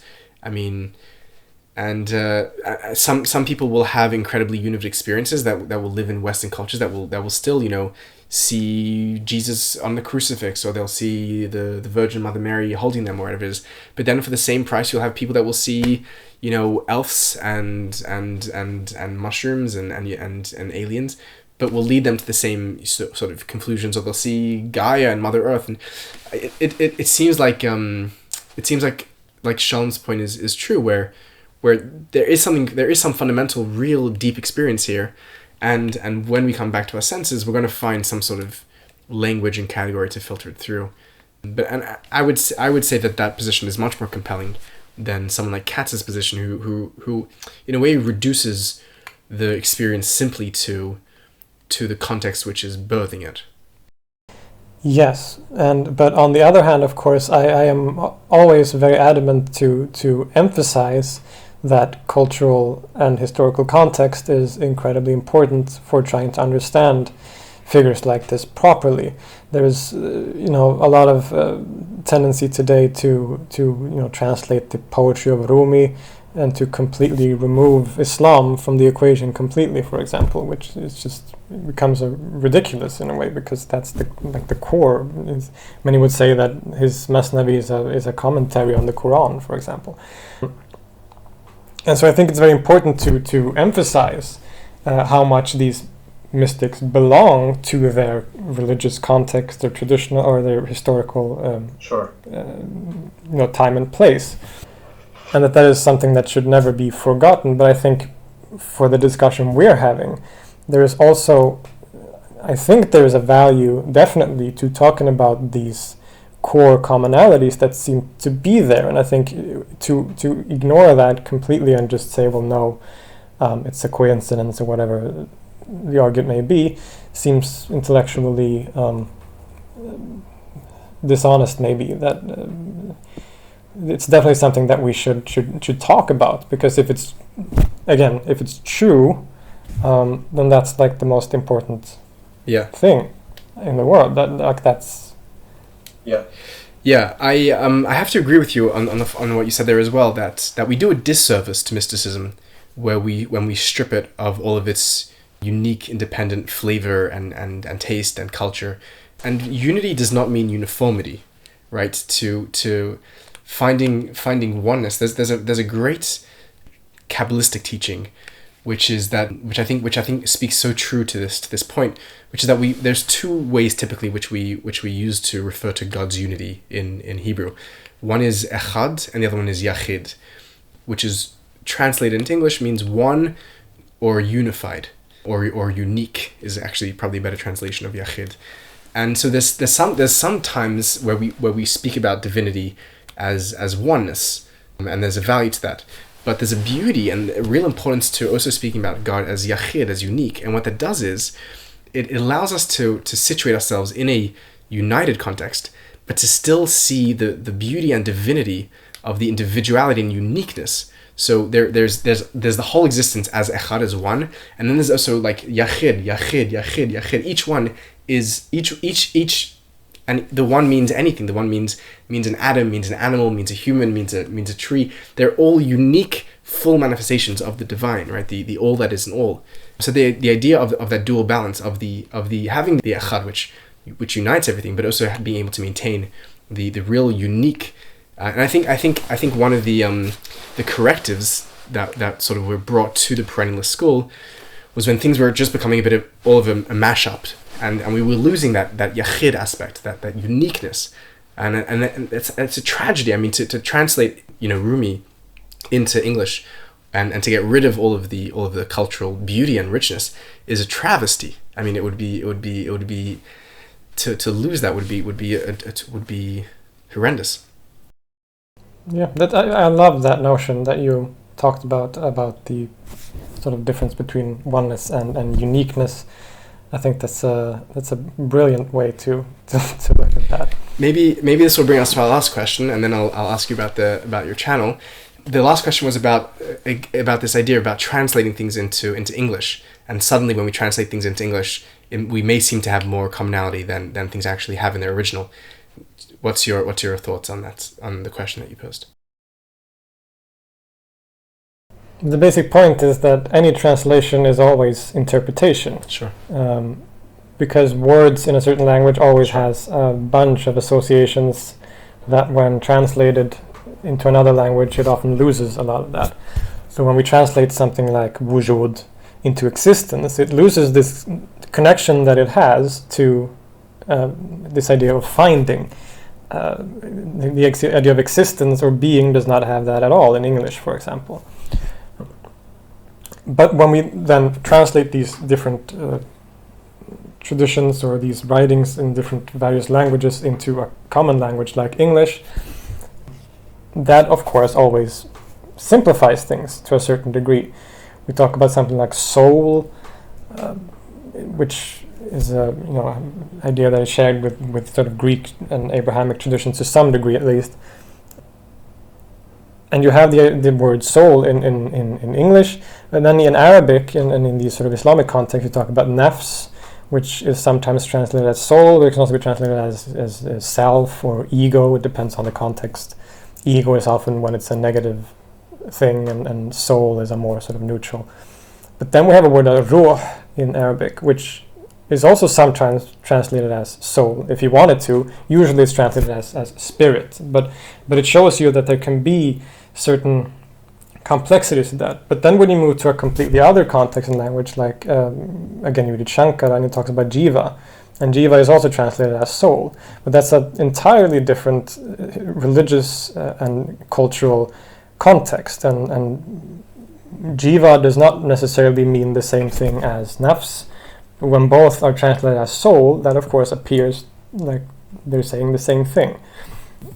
I mean, in terms of those examples, jiva is of course very similar to soul, but just as an example, that is the kind of thing that often happens.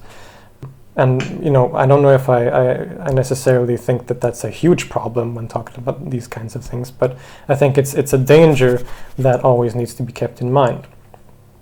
Yeah, that's definitely a very, very valid point. Let's bring that observation to bear on the conversation we've had up until now. Do you think that when we translate language that's talking about, the unity and the monism or the non-dualism or the absolute being, do you suspect that there is also foul play in the way that things are being translated, or do you think that things are being done kosher? I think it definitely plays into it, because when we read books about Sufism or the Sufi mystics, Ibn Arabi, a lot of those translations of those books are written by, William Chittick or Said Hossein Nasser, who belong to the perennialist school. And so, as we talked about, there is no objectivity. Personal opinions and interpretations will always shine through. So when we read those translations, they will always somehow, in some way, lean towards a more sort of unifying kind of interpretation or translation. So I think that is an aspect of what's going on, but I don't think that means that we can't talk about these things as being commonalities, because even though translation will simplify things to a certain degree, I still believe that the similarities in the original languages, or whatever it may be, are significant enough that it's still worth discussing, as we are doing right now. So I don't think it collapses the whole thing. I just think it can become a problem. It's something that one should look out for when having these discussions. Yeah. I was one of the thoughts that came to mind while I was thinking about this question that you sent me a few days ago was that, ironically, in the attempt to stall off the essentialization of religions, we may be actually essentializing language, assuming that there's like this thing called Arabic, which is independent and hermetically sealed, and there's this thing called Hebrew, and then there's like this English, which is not the case. I mean, languages are living, breathing, changing, interrelated, and as we know, a lot of the ways that we talk about unity in Islam and in Jewish mysticism are sharing literally the same cognates and the same words. We'll speak about Yachid or Echad in Hebrew, and these words are so close. It's evident even today that one doesn't need to go back very far to see how these words are the same. So it seems like I mean, and those are two cases that are very close regionally and linguistically. But even if you sort of peeled back into the Romantic languages and then even just go further back between common core of languages, there may be a good case to be made that we don't even necessarily need to translate out to a common English language, but we can even just look at these words as they develop and evolve themselves and are related to one another in what they're attempting to express. Yeah, definitely. Because especially when, as you say, in languages that are very closely related, like Hebrew and Arabic, for example. but also in other cases. I could you maybe sort of develop your last point? Yeah. So I just understand it. Yeah, I think it's kind of this strange thing that happens when we're trying to, when cases are made that are anti-essentialistic, we create new essentialistic categories to deconstruct the first ones that we're trying to work against. And so we'll create a new essentialistic category like East and West, and they're like fundamentally metaphysically other, and there's no comparison at all, which is bullshit. To like, they're both humans, right? And they like like genetically we're the same things, and evolutionary, like we're not that different. So what I'm trying to say is that and this happens linguistically as well, where we're like, there are like these real like linguistic constructs and structures as if any translation is totally illegitimate and a total, a crime against the essence of this thing now, which is the language. And insofar as it is true that translations are prejudiced and they're interpretative and they bringing all kinds of baggage with them, there's also a legitimate space to say, I think, that our own essential categories of Jew, Muslim, Christian, Eastern, Western, Hebrew, Arabic, Latin, Romantic, these things, if we peel back far enough, we can also see that they don't actually hold essentialistic weight. I see. I'm not a linguist, so I can't make this case much stronger or much more clearly beyond for the Semitic languages, which are so close to one another. It's one doesn't need to look very far.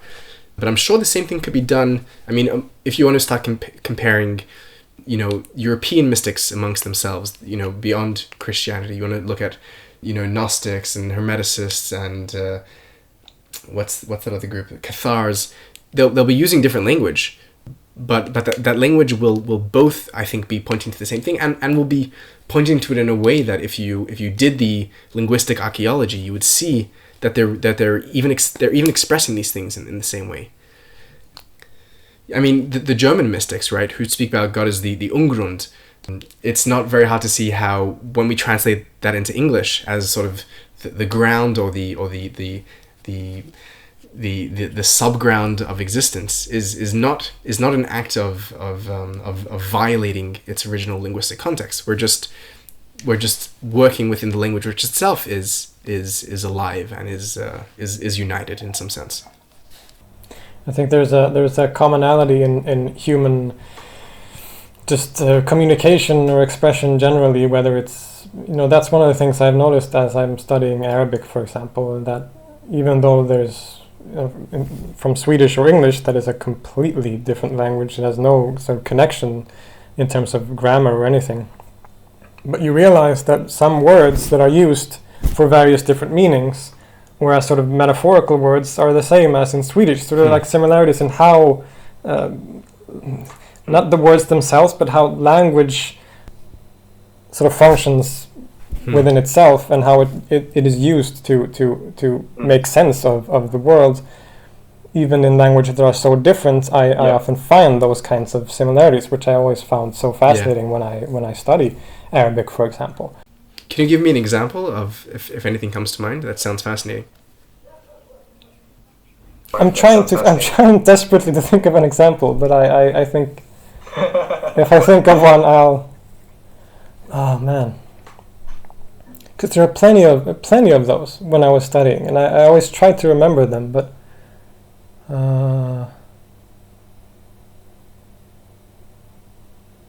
I can't think of one right now. If I come up with one, I'll good. Maybe by not trying to think of it, you'll think of it. Wow, I think that really covers the bases, and sort of wraps up the comparative mysticism conversation, and that was really, really beautiful. As much as we can. I mean, this is a conversation which will go on and on and on. But at least just honestly, just finding those points of commonality and being able to bounce off your immense knowledge with the little I know it's been really a fruitful experience for me. So thank you.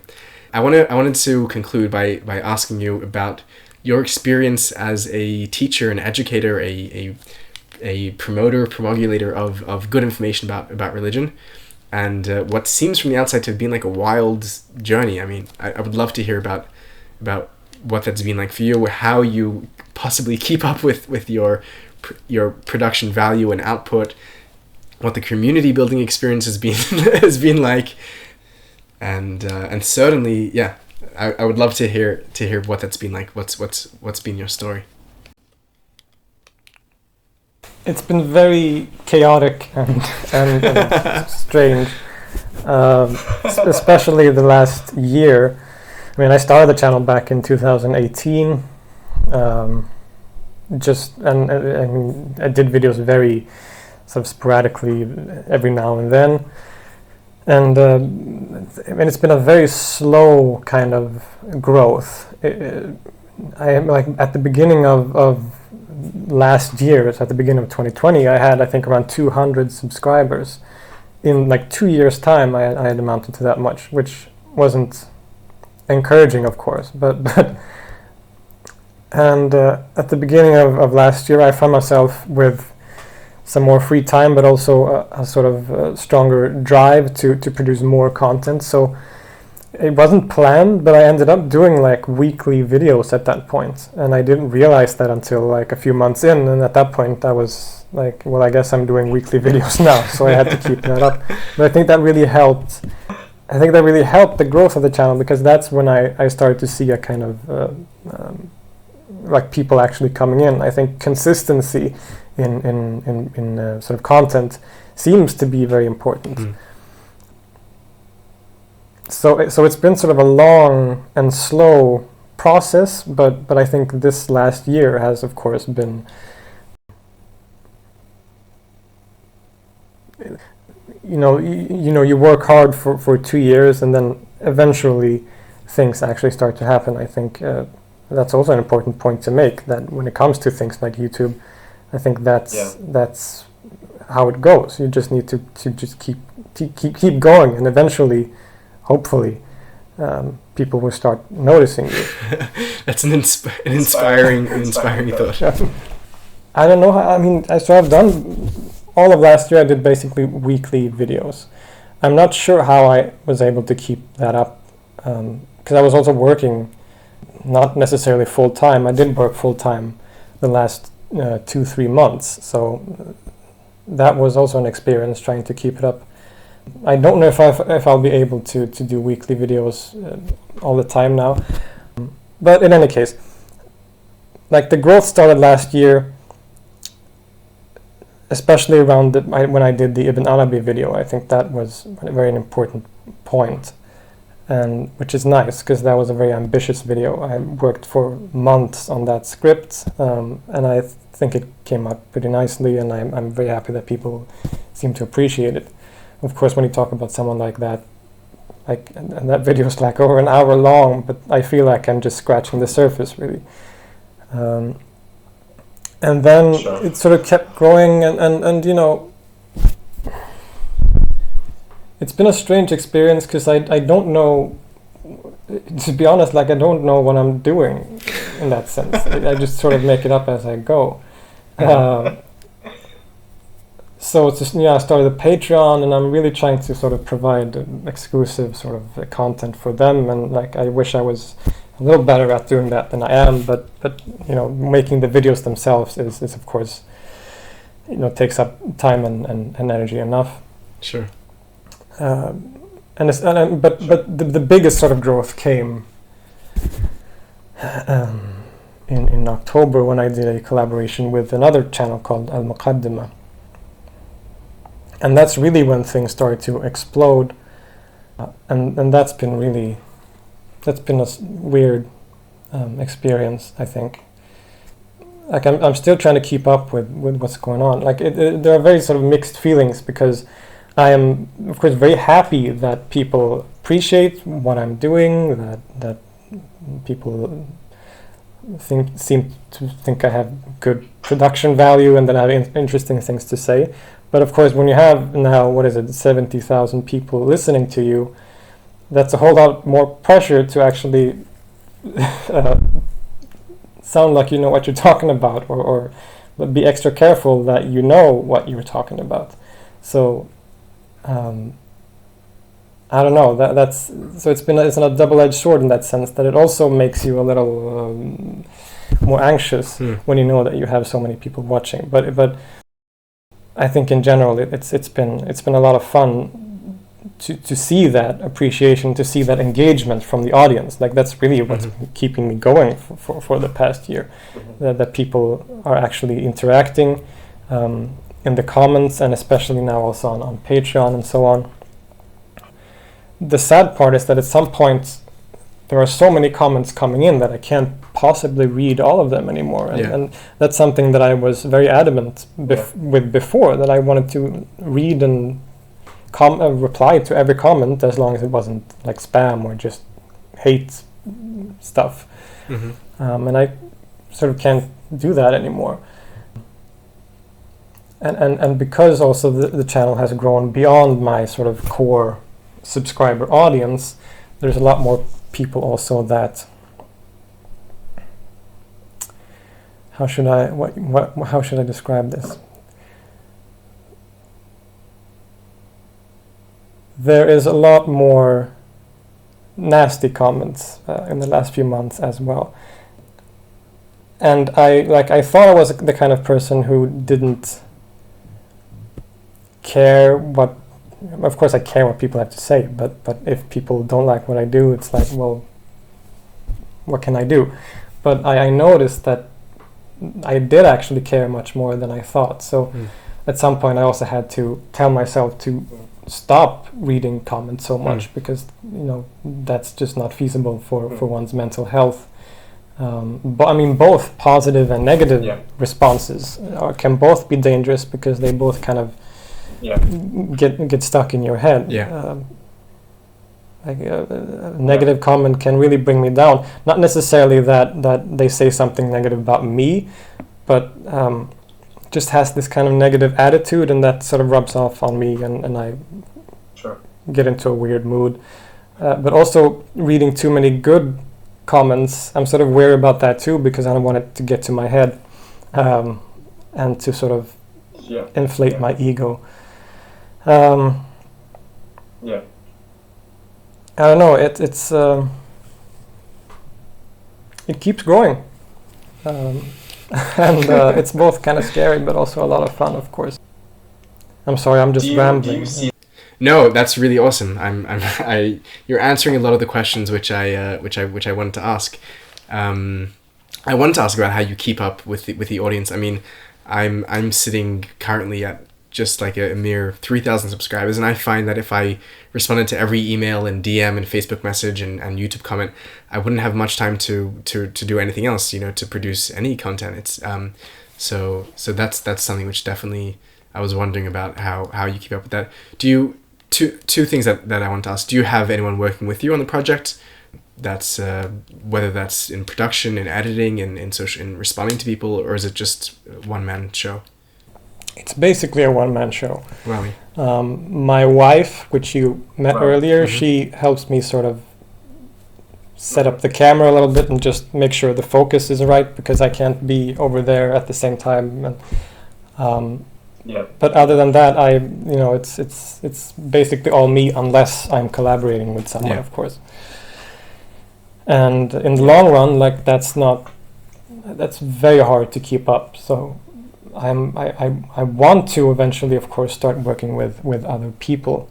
I've even thought about having people host videos that I don't necessarily have to be the host every time, because I'm not an expert on all subjects, of course. And if I'm going to talk about something, I want to keep the sort of the level of nuance and sort of deep discussion and academic perspectives and all this, regardless of what subject it is. And I can't talk about I don't know, Buddhism, for example, with the same confidence that I can about Sufism. So in those cases, maybe it would be good to have someone else help out writing the script, maybe, or maybe even hosting. So I'm looking to sort of maybe expand the channel somehow in the future to keep the content coming, but also to keep it at the same level of quality in terms of the the nuances and all that. And do you do your own editing? Yeah. That's quite incredible.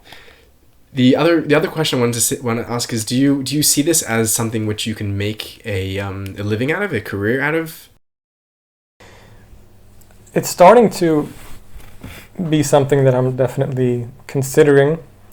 When I started the channel, I didn't have any of those ambitions at all. I just made the first few videos because I thought that there was a lack of good content on religion on YouTube. But now, like, it's actually become a huge part of my life, obviously, and a big passion for me. It's probably like the biggest project that I'm doing right now. I want to continue my career in academia. You know, I have a master's degree. I don't actually have a PhD, which isn't helping my imposter syndrome, but I'm applying for PhD positions, and so I want to continue on that road as well, and that's going to take a lot of time and energy. But I also want to keep doing the music, the YouTube channel, and I also want to keep doing my music, of course, and to sort of juggle all of these is very, it can be very difficult. But without going into specifics, like the last few months, like it has become a significant source of income monetarily as well.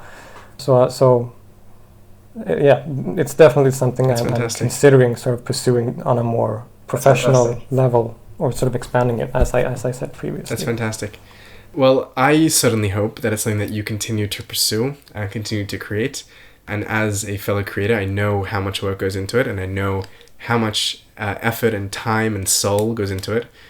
So I want to say a deep thank you to the incredible content you're doing. And with all of the difficulties and the challenge and the imposter syndromes and the ego inflations and deflations, it's all really a great journey. And I think the greatest part is being able to connect with the people. I know for me the greatest joy is when people are responding and reaching out and creating meaningful connections with people.